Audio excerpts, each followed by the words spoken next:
everyone. I'm Maria Konrad, and I am here for Barre Talk on behalf of Só Dança.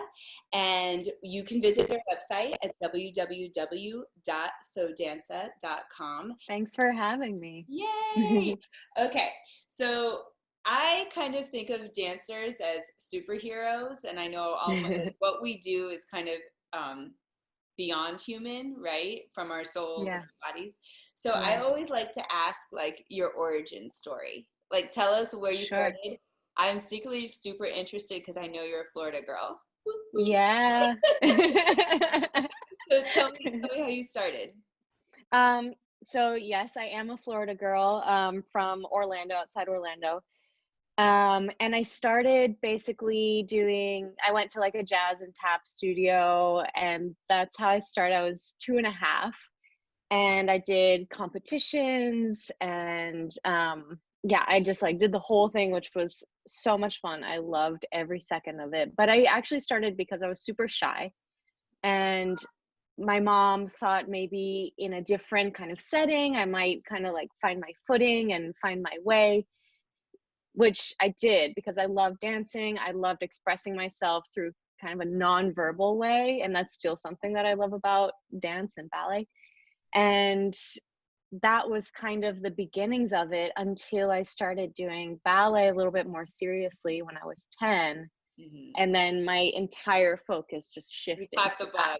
You caught the bug. I got big time. But it was hard for me to give up like my jazz competition team. That was really hard. I slowly weaned off of it. It wasn't just like an immediate thing. It was really hard to move on. Well, I think a lot of times too, kids that start that way, they become a little more fearless.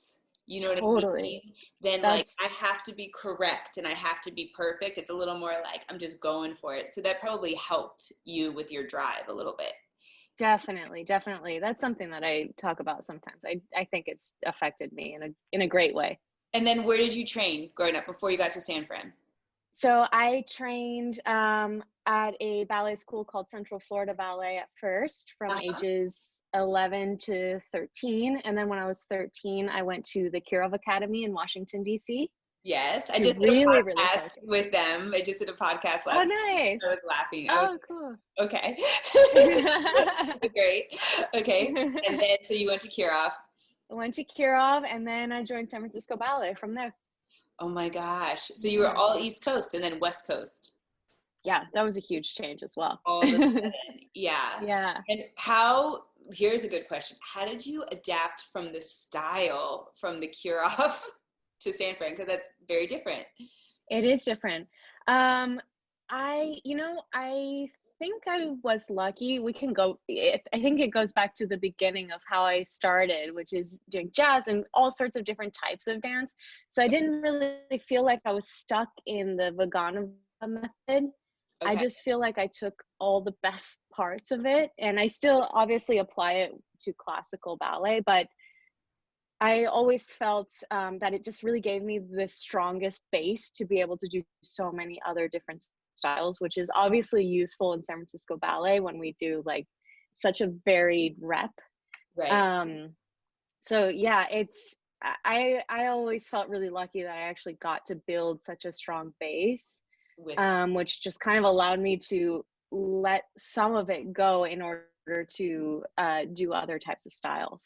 No, I think that's great. And I think I talk a lot, I teach contemporary. So I talk a lot to my students, because a lot of kids that are so focused in ballet, they're like, to the contemporary. And I try to tell them like, there's no such thing as a purely classical ballet company anymore. Like you have to be able to open your mind to both, Absolutely. And you have to be able to open your mind to the joy and the angst, because contemporary is just not angst. If you look at some of the best pieces that have been here forever from Balanchine, they're joyous pieces. Absolutely. Absolutely. I was just watching actually this morning, New York City Ballet has diamonds up on their page, and I was just watching it. It's one of my favorite ballets. Who is doing the diamonds role? It was Sarah Mearns, and she was so gorgeous, and I'd never seen her do it, so I had to watch it because I love doing that part. It's just it's ridiculous. It's so beautiful. And so I had to watch it. it's speaking to your point that it's full of joy, but there's like some mystery to it, and I don't know, classicism. I mean, all uh, of it. It's just yeah, beyond. It's not the first and glamour. not the first Paris Opera documentary, but the second one, when you Hmm. just watch them like move through this and then Yeah, hit Nikita, like right after that, it's just, yeah, yeah. and when they do plies, I just start crying. Like they're like, "Why are you crying?" I was like, "It's the most passionate plie I have ever seen in my life." You know, so I think that that's great. Okay, Sasha, are you ready? Yes. Oh God, I'm It's nervous. the Let's do speed round. it. Okay. Okay, it's the speed round. Here we go. We have 20 questions in our speed round. Okay. Ready, set. Yes. Sleeping Beauty or Swan Lake? Sleeping Beauty. Twizzlers or popcorn? Ooh, popcorn. Taylor Swift or Britney? Brittany. Cheerios or Frosted Flakes? Oh God. Cheerios. Target or Walmart? Target. Center Stage or The Turning Point? Ooh, center stage. Cat or dog? Dog, always, every time. Wielden or Peck? Wielden. 49ers or Dolphins? Oh, I don't know anything about football, but 49. I think you have to say that one. Magic Kingdom or Epcot? Epcot every time. I love Epcot. Me too, secretly. Okay. Ballet class, Adagio or Grand Allegro? Can I say neither? Adagio. Little Mermaid or Aladdin? Aladdin. Tennis or soccer? Tennis. Okay. Lisbon or Barcelona? Oh, Lisbon. Ferragamo or Chanel? Chanel. California or Florida? California. Sorry, Florida. Pink or purple? Pink. HGTV or Food Network? Always HGTV every time. Renoir or Degas? Ooh. Renoir. Okay, you did really well. Oh my God. I'm sweating right now. I know, it's so stressful, right? Okay. So I just have some questions, and I think that I love that you're so joyous and like with us, because I think sometimes in dance, people forget that we're human, and I think to be a good dancer, I think it's all of us, but we also have to be other places too. So thank you, just for having fun and talking with us. So I did a little research, and as I researched, you wrote your own children's book, and I think that that's fascinating. So tell me about that. So actually, I'm not the author, but I did work with a writer. Her name is Cibi Monterrubio, and we kind of created the book together, but she's the writer. Okay. And so she approached me because she wanted to write a children's book about ballet, but she didn't necessarily have that much personal experience with ballet. Okay. And so she wanted to kind of get a more real story of somebody who's really immersed in the world. And so she reached out to me to see if I would collaborate with her on this, which was really fun. So I brought her in to watch classes and rehearsals at San Francisco Ballet. I obviously told her my life story with little details that ended up making it in the book, which is kind of fun. And yeah, we basically created this story about perseverance and kind of working through the challenges that life might throw at you, whether you're in ballet or not, and sticking to your passions. If it's something that you love, you got to go for it. Oh, I love that. And besides the fact that because so many of us are afraid to write, like I know I've been asked to write things, there's not writing in dance by dancers. There's not, there's not enough writing. So I love that. I agree. Like there. Okay, so people think I'm nuts when I say that I love Jackson, Mississippi. I fell in love with Jackson, Mississippi when I was on faculty for IBC in the last one. What would that be? 2012, 2000? I don't know. So I was on faculty, and when I went to Jackson, Mississippi, I totally fell in love with it. And people look at me like when I'm in New York and I say that, they like I'm nuts. So I want to hear about like what your experience was with Jackson. Oh my God, I loved it. It is kind of magical. I mean, there's something it totally has that Southern charm. I remember just kind of walking through the campus, and it had, there's the Spanish moss, and there's all the trees, and I don't know, there's something definitely like very, gosh, this is kind of cheesy, but like The Notebook about it, like the Southern charm style. Yeah.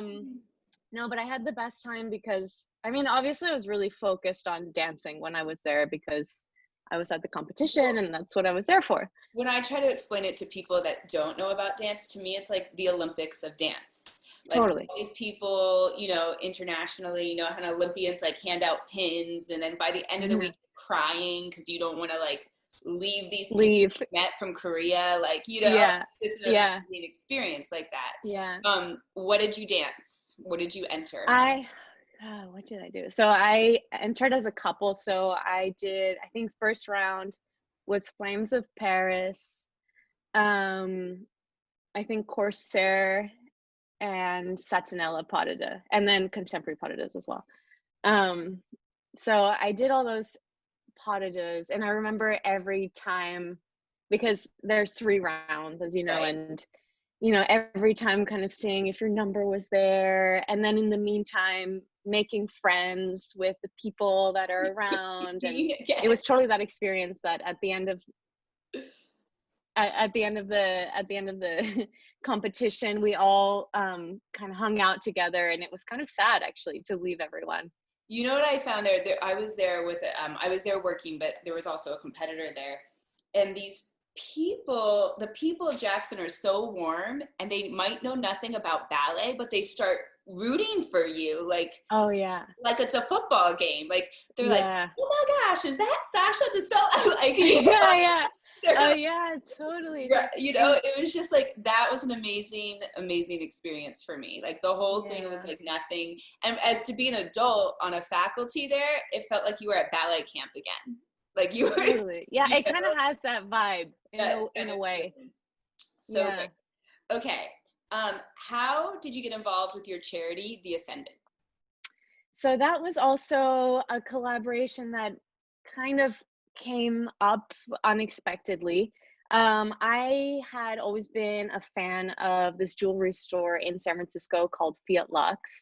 I just love that they have all these very individual pieces, and they commission artists and jewelers to create these pieces. And they also kind of encourage people to buy jewelry for themselves, not necessarily that someone has to buy it for you. I love that. And so I just had always been a fan of the store, and I was a customer, and that was about it until I was dancing Don Quixote one day, and I noticed that they tagged me in one of their stories because they had come to the ballet, and we started talking from there. Because we basically were like, oh, I love you and I love you.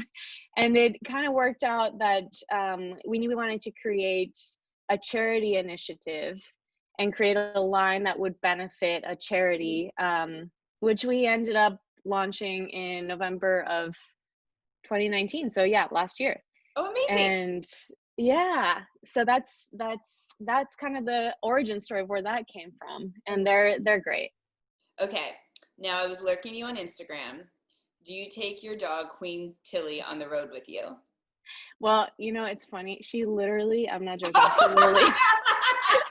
Oh my God, she's so cute. She literally just walked up to me just now, like in time for your question, as if she knew that you were going to ask that. She's like, it's time for my close-up, people. Oh my gosh, she's so cute. So does she go on the road with you when you travel? No, I wish. So we travel a lot internationally, and you have to quarantine animals and that sort of thing. And I feel bad to put her through that. So she usually stays with my brother, and he has a dog, which she loves him. So it actually works out okay. But it's hard to travel without her. I wish I could take her everywhere.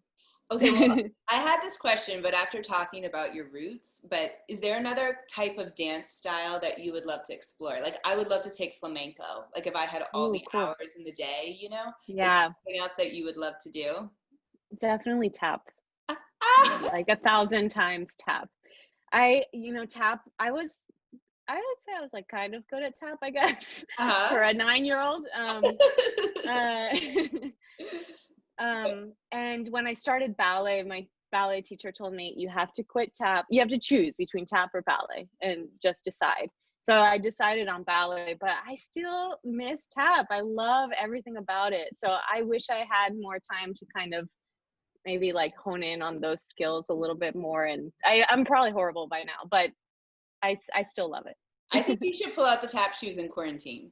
I think Yeah, that's what I was thinking. Danca send them and we could post a video. Yeah. That would be amazing. Okay.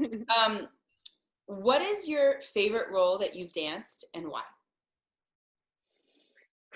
That is so hard. Really I feel like I can't choose just one, just because each one is really special. And I know that this sounds like a political answer, but it's really true. I think the ones that really stand out in my mind are obviously dream roles. So like the very first one that immediately pops up is Aurora in Sleeping Beauty, just because I had always wanted to dance that role.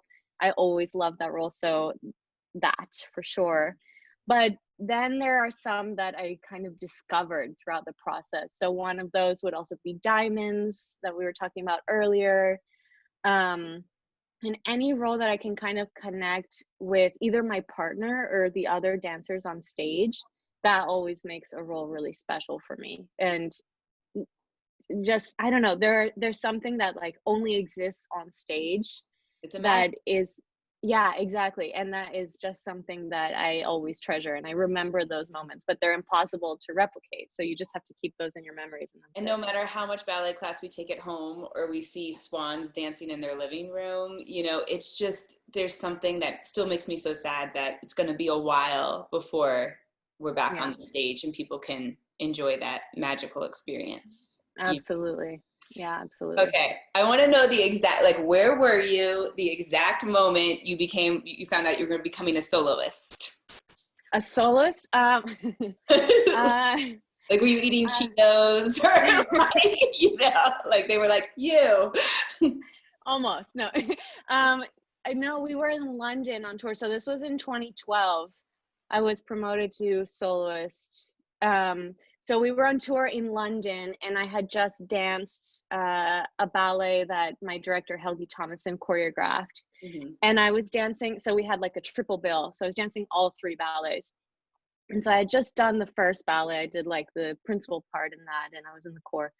And I came off stage, and he came to congratulate me, and I, you know, obviously I said, thank you so much, but I have to run because I have to get in my next costume for the next ballet. So, and he was like, wait, I want you to be a soloist starting now. And I was like, what? You're like, I have to take this off.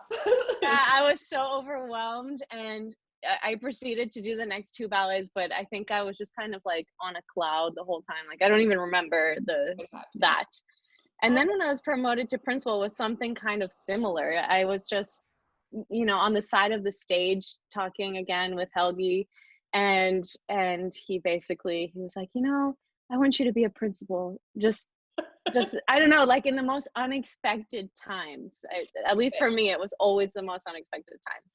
So. I think that's a good lesson for dancers, because I think that's the thing that always happens. It's when you're just focused, and it's like it is the unexpected time. Okay, so we're obviously all in quarantine. I am working out every day, but the scale doesn't seem to say that. But, you know, like we're all struggling with that. So tell me what your workout routine is, or what a day is like physically for you right now in quarantine. Yeah. So generally, I take class every day unless I'm just having a really rough day, which then I won't take class. But I take class at least 5 times a week, ballet class, where I try to do as much as possible, still being, you know, mindful that it's safe for my body. And then I take Pilates, or I take gyrotonic, or I'll do basically like a full body workout sometimes in the mornings, which I really like. And then other than that, I just try to stretch a little bit, and almost, you know, I was thinking about it, and it's very rare that dancers have a chance to really rest and kind of refocus their energies. And so I'm just trying to do that right now. I'm trying to take the opportunity to do that. I think that's a really good lesson too, because I think as dancers, we always think in our head, like a week off means 2 weeks to get back, Mm-hmm, but mm-hmm. also I work with a lot of professional athletes, and your muscles need time to regenerate. You know, Yeah. that can be just as good as doing 20,000 things in one day. Yeah. So I think that's an amazing thing. Okay, so if you didn't have to wear pink tights every day of your life, what food, like once you're done being a ballet dancer, what would that you can't always eat every day? Honestly, I do eat this every day, almost every day. Even better, even better. Don't tell anyone. But I love Sour Patch Kids. Like, I love Sour Patch Kids. Okay, but do you like the watermelons or do you like the actual Sour Patch Kid? I mean, I love them all, but the one that like they're dangerous. Like, I can't buy them because I'll just eat them all. Is the strawberry ones. Have you seen those? Yeah. The little. I'm obsessed. I'm obsessed with those. I do like a Sour Patch straw as well. Have you ever had What? I don't know straws? that. No. Okay, they need to send Opening a new world for me. Okay, and then so I think this is the hardest thing is, we're so hard on ourselves as it is, and if you could go back and tell your younger self something like to relax about, or just advice to your younger self, what would it be? I think it would be to really trust in your journey. I think when I was younger, I had such a desire to kind of control every second, and any little kind of bump felt like it really affected me. And now looking back, I'm really grateful for all those hard times and all those things that felt like major struggles, because they really made me develop into the person that I am, and I still want to keep developing. And I think that was something that I just wasn't as attuned to when I was younger. I just didn't want to go through those hard times until I realized those are just as necessary as, you need the lows to have the highs, and all of the in-betweens, and just kind of allowing yourself to go through that, and staying true to who you are, working with integrity, working focused, and just trusting in that. And like, let it be fun too. I think that we all forget that there was that moment that we like danced around the room as a child, that somebody said, we're going to put you in dance class before you break that lamp. You know what I mean? Like, we have to do that. Oh my gosh, I'm so excited I got to meet you. Thank you so much for being a guest today on for Só Dança. And if you want to get those tap shoes, you can get them at www.sodanza.com. Yes, I have to do it. My neighbors will hate me, but you know what? It's worth it. I got to do it. Okay. So we're going to do a little chair dance break. Improv. Are you ready? Yeah. Okay. Go. Right where you are. Bring the dog. Okay. She's here. All right, bring close. Okay. Somebody told me you liked Aretha. Oh, yeah. Okay. Although I can't hear her, but yes, I'm sure she's in there. Can you hear her now? Yes. There we go. There we go. Yes, the dog is dancing. It's the best dancer. Good articulation.